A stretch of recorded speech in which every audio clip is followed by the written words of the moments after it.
I'm Jonathan Hall. Thank you, Lucy. I'm going to be talking about business organisation under the heads of strategy, planning and operations. You've heard from Helen, who clearly has the advantage over me in having a master's in economics. So very much a professional view. I'm going to give a more personal amateur view from what we've learned as we've gone along over the last 28 years or so. So hopefully it'll be an interesting comparison with Helen to compare approaches. And although the focus of our talks is slightly different, I make no apologies if I cover some similar ground, because the business of architecture is very important and it's generally untaught in the context of professional practice. And the other good news regarding the noise is I'm just down for 25 minutes, so hopefully it won't be too long. So I've had a look at the delegate list. You're all involved in businesses of very varying sizes, from very big to really quite small. And I imagine all of you are involved to a greater or lesser degree in managing individual elements of those businesses, so from individual projects upwards. What I don't know is the extent to which you're aware of or involved with the actual overall management picture at your firms. But I'm sure, and I hope, given that you're all here on the Future Leaders course, that you actually have the ambition to have a greater involvement in and a greater understanding of that management, because it's really important. And it's a lonely place sometimes. Now, clearly all businesses are different. And as I say, this is very much a personal view of what we do, or what we sort of say we do, or what we try to do most of the time at AHMM. And what we do isn't in any way unique, and it's probably what most businesses are trying to do. And most of what we do is really in line with this document, which is one of the most precious things the RIBA publishes, which is the Handbook of Practice Management. And go and seek it out amongst all the other myriad of publications. This one stands head and shoulders above a lot of them. But this document really tends to focus at least, on the what, not necessarily the how, which is the difficult bit. So I'm not really here to provide key business insights or innovation insights. Rather, as we see it at my practice, it's really about the discipline of effective management and really doing simple things and trying to do simple things better all the time. So, in terms of the four of us, one thing we have had experience of over the last 28 years is managing a business in the context of dynamic growth and also managing a business in the context of dynamic contraction. So we've grown from 4 to about 360 odd over the last 28 years, since '89, and we weathered 2 recessions and also periods of extreme growth. And one constant in all that is the importance of the economic context in which we operate as architects and which we can't control. So to take one example, the Bank of England could tell us with some certainty what metrics such as CPI inflation are running at, historically. But their confidence in their own predictions as to the future is pretty hazy, even in the very short term. So how do we operate in this sort of uncertain environment? Well, any business strategy, as Helen said, needs to build in the resilience to cope with uncertainty, and in particular downturns. So I've arrowed the recessions of the early 90s and the late sort of 2000s, 2008, 9, 10. And it's not just resilience to deal with the downturns, it's also the resilience to cope with growth periods as well, which need their own form of discipline and practice management. And these downturns, to take those first, necessarily have some impact on the business and its growth. So we were only 4 people in 1990.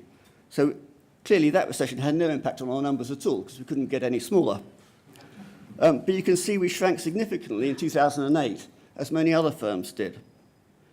And as an aside, I think, on reflection, we think it's generally a positive thing that we started up at the beginning of a recession, when we just thought things couldn't get any better, and it's the right time to start, and things fell off a cliff. But what that does, it means you take nothing for granted, ever. And you know how lucky you are to get any work through the door. And it builds in a degree of resilience you wouldn't otherwise have. So all these architects who've set up practice in the recent boom times, they don't know they're born, I think. So although all of us here are architects, I hope you recognise this quote, there's a danger that running a business of any size can become an end in itself. So we always try to remind ourselves that our primary purpose is to create architecture. But as the great man also reminded us, organisation in its widest sense, including technical and financial organisation, is fundamental to success in architecture. But there's a balance to be struck between bureaucracy and efficiency. So we try to design in the right amount of organisational structure and to couple it with clear lines of responsibility. And our strategy, such as it is, for a healthy business can be stated like this. So we say we believe in making money to make architecture, so not in making architecture to make money. So we have the right level of fees, we can have the right level of office to sustain and support the practice of architecture.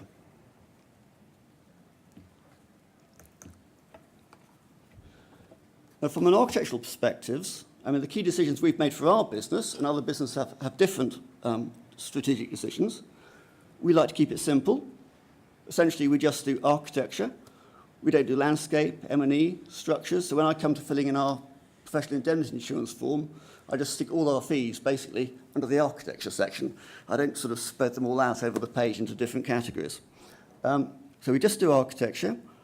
We aim to be selective, recognising that's not always easy, not always possible, but it's a good aim to have. We don't specialise in sectors, although I would say that mixed use is now almost becoming a specialism in its own right. We aim to design, we aim to build what we design, so we're in control of the outcome. There's nothing more disheartening than seeing something else, someone's toshed up with you after you've been kicked off the job at planning. And the team that designs is the team that builds it out. So they take responsibility for the consequences of design decisions. But that takes a lot of support, then, because everyone needs to be a generalist. So in terms of an organogram for the office, so from a wider practice perspective, referring to Corb's quote about organisation, and you don't need to see the detail of this is just to give you a flavour. What we have at our practice is a commitment to support infrastructure, or at least once we've got past a certain size. So that enables our architects to get on and do what they do best. So 50% of our directors are committed in some way to managing this infrastructure. So that includes technical support, design reviews, technical reviews, environmental support, model shops, HR, financial resources, communications, legal appointments, all that sort of stuff. And we almost treat these infrastructure elements as individual projects in their own right. So to make all this work, we need opportunity. That's work and fees, but you all know that already. So how do we identify the right potential clients and the right work? Well, who knows? Chance, recommendations, I'm sure it's the same for you as it is for us. Introductions, competitions, there are many ways.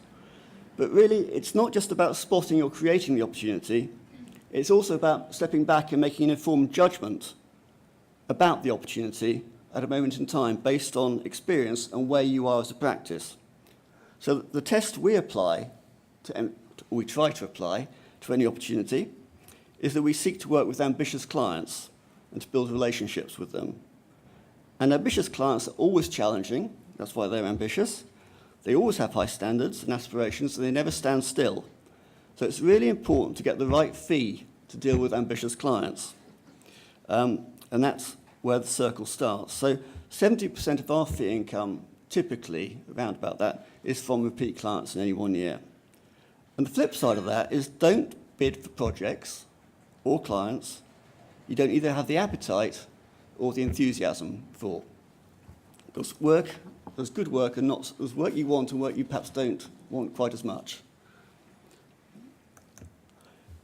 And I imagine, like most firms, experience has taught us that some variation on the 80-20 rule generally applies.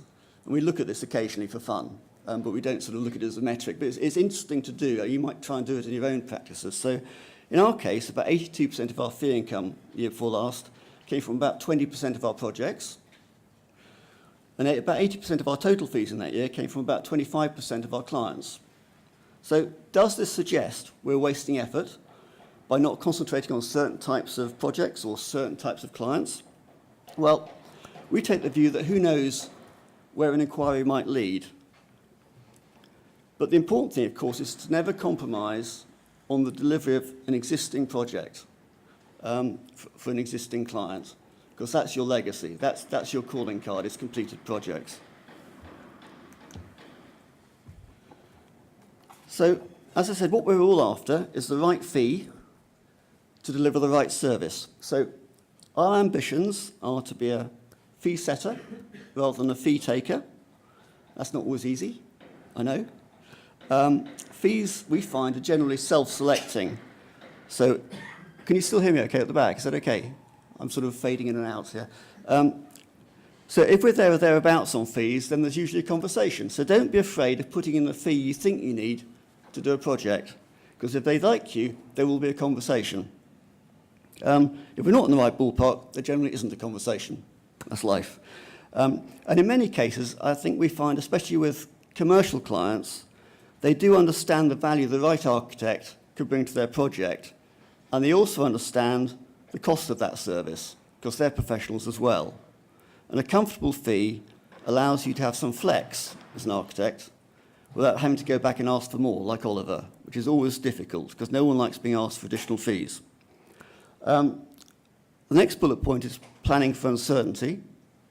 So we don't want to fix our fee too early. Don't be too keen to fix your fee too early before you know what the project is or what the project might be. So even if the client comes with a feasibility, it's likely that you're going to comprehensively test, reinvent, open it up, and the project will be something else. Once you know what the project is, then you can start defining your fee.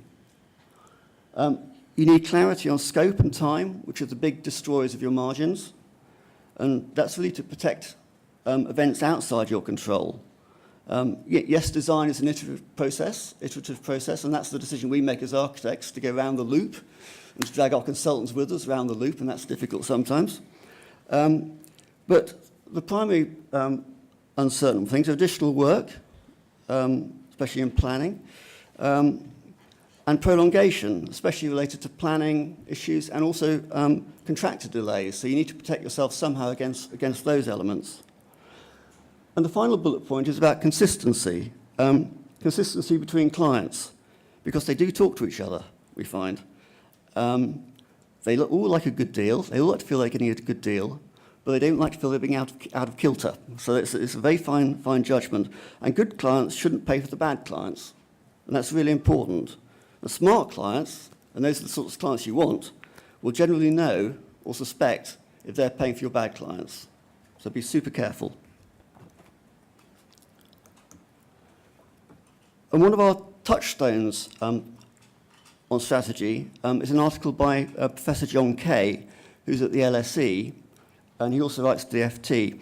And he wrote this article in 2004 about a concept he had called obliquity, which is subsequently made into a book, which was published a couple of years ago. And Professor Kay says obliquity is the idea that goals are often best achieved when pursued indirectly. Some of the most profitable companies are not the most profit-oriented, and the happiest people are not those who make happiness their main aim. Now, of course, that's not to say that the most profitable companies are not well organized and managed, but rather they don't pursue profit to the exclusion of all else.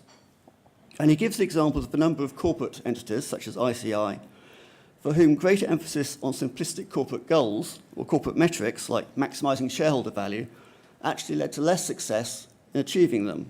And it's a really good article. It's available on the internet, and I do recommend you have a look at it. And Professor Kay found that more successful companies, commercially, tended to have a broader, more comprehensive conception of what their objectives were. So if strategy is long-term, we really think of planning in an annual context. And appointing a proper financial director in about 2005 was a key move for us.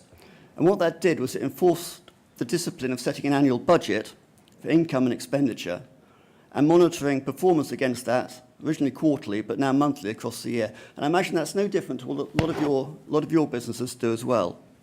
But the actual process of setting a budget requires the discipline of collecting historic and forecast data to analyse, and also having an understanding as to what you know about and what you don't know about, and making a judgment call about the future.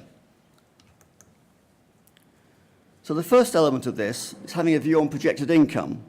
So all of your firms will, I'm sure, have a similar diagram somewhere at director level. This is sort of historic data, so it's absolutely fine.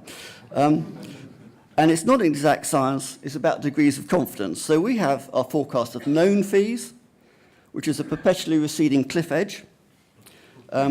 We also have our view from experience and data on the percentage of likely fees and also possible fees that might be converted to actual fees in the year. And it's a very coarse grain because we can't make it any finer. And the total fee income that gives you is never enough to underpin an annual budget, in our case. So we also have to have a view on the state of our confidence in our ability to bring in new work over the course of a year. And despite growth and larger projects, we find that the timescale we can comfortably look forward over, or known workload, it used to be about 3 months, but it's rarely more than 9 months. Although that cliff edge is generally less scarily vertical than it used to be. I mean, it used to be perpendicular.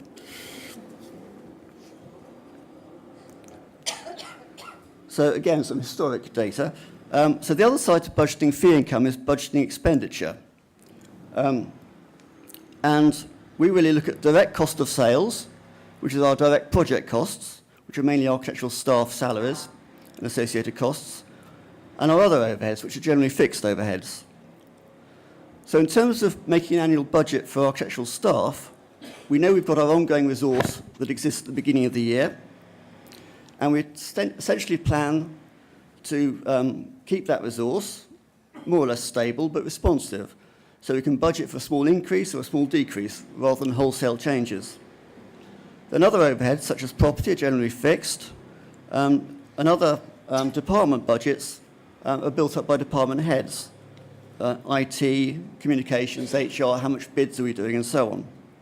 And this needs to be in sufficient grain to make it useful without unnecessarily fine grain, making it too cumbersome. So we try and get it on one page of A4, which seems to be a good thing for the concentration span of my fellow directors.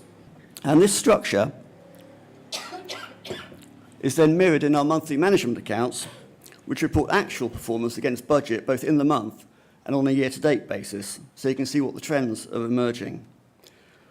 And the actual process of setting a budget, as I say, focuses this examination of aims and performance against the previous year's budget, and an analysis of why you didn't quite meet last year's budget. You know, you might be normally a bit below it, or a bit over it, or whatever. But why did those variations happening? What can you learn from them? And the aim, of course, is to establish a sustainable, healthy margin. And this is what we used to do till our finance director arrived in 2005. So we said, turnover, so fee income, less all of our costs, gives us our operating profit. And expressing that in terms of the turnover gives you an operating margin in percentage terms. And that's pretty simple. And that's what we used to do till we were about 40-odd people. And I imagine that's what a lot of smaller firms do. And one important change our finance director made when he arrived was to transform this model to identify direct, i.e. direct project costs, and other overheads separately. So this enables us to identify and report both a gross profit margin after direct project costs and also an operating profit margin after all other overheads are taken off. And the idea of identifying a gross profit margin is a really extremely useful management tool for projects, because in terms of managing projects and managing fees, because all fees relate directly to individual projects. Direct costs for projects are payroll costs for fee earners, And you know what they are because they're directly allocated to individual jobs, pro rata to timesheets. And you know what your other direct costs are because it's sub-consultants, if any, printing, couriers, anything that relates directly to individual jobs. Models might relate directly to individual jobs, model makers' time, and so on. And that gives you gross profit. So deducting those direct costs from the fees allows for the calculation, budgeting, and monitoring of gross profit by project.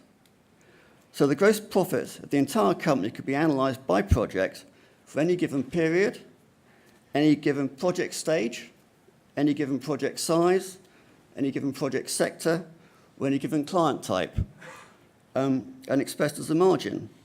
And expressing the gross profit as a percentage of fees, the gross margin, allows the project architects to understand and manage the performance of their own projects in relation to the cost, revenue and cost elements that they most directly control, and you're asking them to control. And it also enables relative performance of projects to be compared, so across projects, across sectors and so on, recognising that not all sectors will achieve the same fee levels, not all sectors will achieve the same margins, but you want the right margin, target margin, for the right sector. So realising not all projects will perform the same. Different sorts of projects have different sorts of constraints. And that enables to identify equivalent performance targets by sector size, client type, etc. And given that direct costs generally vary in proportion to turnover, whereas other overheads are more static or lumpy, we can obtain information which allows us to make management decisions to quickly address any imbalance between fees and direct costs.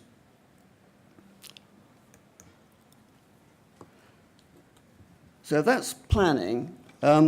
We think of operations as a set of simple tools to manage short-term planning on a weekly or monthly or perhaps quarterly basis. So what's just happened? What's happening now? What do we think is about to happen? And what the hell can we do about it?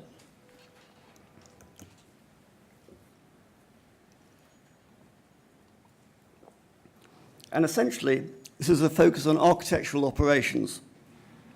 And it's about the importance of identifying and being aware of short-term trends. So fees down, resource up is a particularly concerning short-term trend we want to know about quickly. And this is done through a series of reports between studio teams and the finance team. And the aim, in management terms, is to establish a system that deals with fees and resources, which both move all the time. They're both really variable things. So we have a reasonably accurate, centralised picture without disrupting the focus of the teams on delivering their projects. And the key really is to establish clear responsibilities between what the studio team are responsible for and what the finance team are responsible for. So like the budget, this relates first to fees. So studio fee sheets you won't be getting this in the pack, by the way, have a clear line interface with the finance team who own the overall forecast sheet. So associate directors in our practice are responsible for updating their own fees in the forecast on an ongoing basis and assessing whether those fees are actual, confirmed, likely or possible, and colour-coding them, and confirming what is the expected fee at the end of the month, at the week 1 point in the month, and then giving authority, final sign-off authority to invoice it at the week 3 point in the month.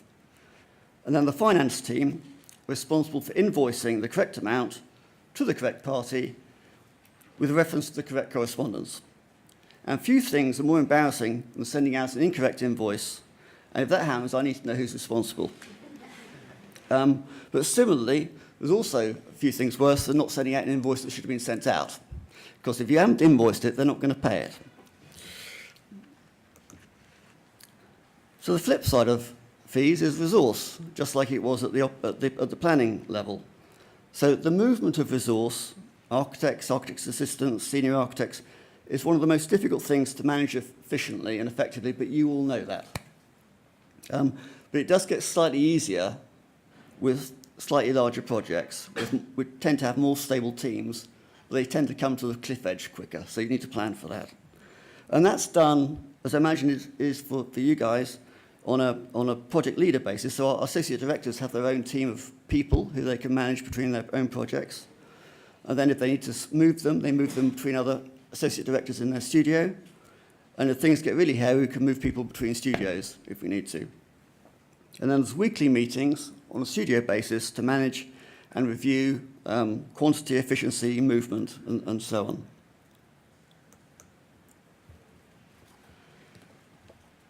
And in terms of business performance, this is an old slide, don't worry, the finance team then report back monthly to us at a practice level, to us and the ADs, using various sheets, which generally have got colours on them and graphs on them, and generally on one piece of A4 again. And this one shows actual performance against budget.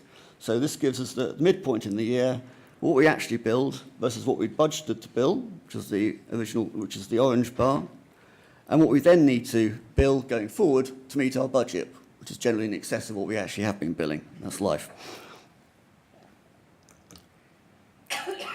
And cash flow performance is different, because cash flow often has a life of its own, irrespective of the story being told by your profit and loss account, to do with VAT payments, tax payments, debtors, timing of capital expenditure, and so on. And cash flow performance itself is heavily dependent on credit control, which is making sure you not only invoice fees on time, but you collect them on time. But again, you know all that, but it's just worth reminding you. So the bigger you get, you need to, well, any size really, you need to keep a very close eye on your debtors and your individual clients' payment performance. So if you collect the data, you'll know which are your good payers and which are your bad payers. You know, we don't expect our contractors necessarily to pay us on the same terms as some of our nicer clients, but we do know what terms we do expect from them. We do know they're getting out of line or taking the mickey. So we do spend a lot of time establishing close relations with our clients' finance teams. I mean, I think our current average, I was told before I came out, was about 42 days, which I think is pretty good. Perhaps it means we're not billing enough. So the key for us,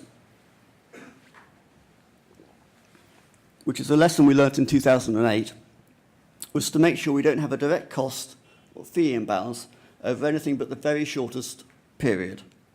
So what we did in 2008 is we established a simple, crude key performance indicator metric for management purposes, which is a blended income per fee earner we need in the month to hit our operating margin. And that drops out of the budget at the beginning of the year when we set the target margins. And what's important about this is it's not a project planning tool, because fees and resource for projects are built up on an individual basis from the bottom up, using the various costs of various grades of staff people think they need to resource their projects. But what it is an acid test. So it's a suitably crude management control tool to look at the aggregate picture at the studio level and office level. And this is looked at on an in-the-month basis and on a 12-month rolling basis, twice a month, with the ADs, the leaders of each studio. And what that does, as an early warning metric, it gives us a sense of direction and enables us to flag the need to make management decisions on staffing and workload where we need to. So if the performance in the month is in excess of the KPI figure, we're either being very efficient or more likely we're under-resourced. And if the performance is worse than the KPI, it's either an inefficient use of resource or actually we're rather short of fees. So we've got to do something about it either way. And the important thing is that it enables us to make short-term management decisions and not kid ourselves that it's not a problem. Because if anything drastic needs to be done, it usually takes 2 or 3 months to sort it out, whether that's changing staffing levels or getting more work in that's actually going to generate fees. And nothing happens immediately. So, in essence, though, it comes back to the wrong trousers, because whatever organisation you have, whatever controls you have or think you have, this is the reality of running a business. I know of no better image as to what running a business is like.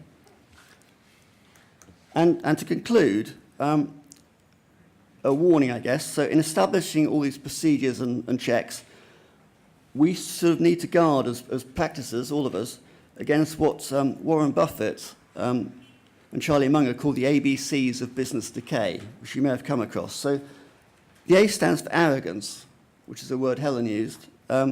So we try very hard to remember to look at what other people do well and what we might do better, try and do better as a result. The B is for bureaucracy. I talked about bureaucracy at the beginning. You know, it's not an end in itself. Management can be if you're not careful. So we seek to establish lean and responsive management with oversight of an empowered front team who've got the right management information to enable them to run their own projects. The C is for complacency. I don't know if you mentioned complacency. Nope. So complacency is the other big danger. So we look to seek out and retain the best people to provide the right service to the right clients who are paying the right fees. And it's interesting that Warren Buffett says something that really echoes what John Kay said in his Obliquity article. So Warren Buffett says about his company, Berkshire Hathaway, so he said, if our non-economic values were to be lost, much of Berkshire's economic value would collapse as well. So to end on a topical image, the Great Wave, because the Hokusai exhibition is on at the British Museum at the moment. So what this tries to show is that the belief that architectural practices with the right level of structure and knowledge and information will be more able to manage and control the creation of architecture, but also be more resilient to external factors that we as architects can't always control. The Great Wave. Thank you.